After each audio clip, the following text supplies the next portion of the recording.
ప్రజాస్వామ్యాన్ని పరిరక్షించడానికి ఎన్నికలు జరుగుతూ ఉన్నాయి.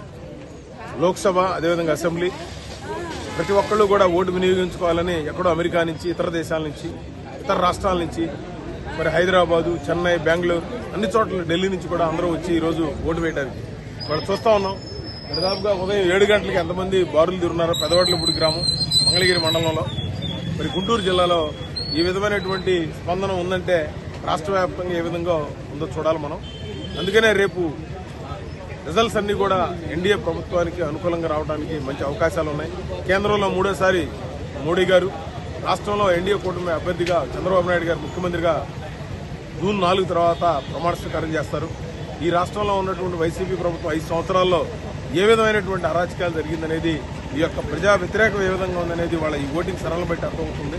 అందుకని తప్పకుండా ప్రతి ఒక్కళ్ళు కూడా ఈ ప్రజాస్వామ్యాన్ని కాపాడటానికి తమ ఓటు హక్కుని వినియోగించుకొని ఈ యొక్క అవినీతి పరిపాలన అంతమందించాలని కోరుకుంటూ సెలవు తీసుకుంటారు.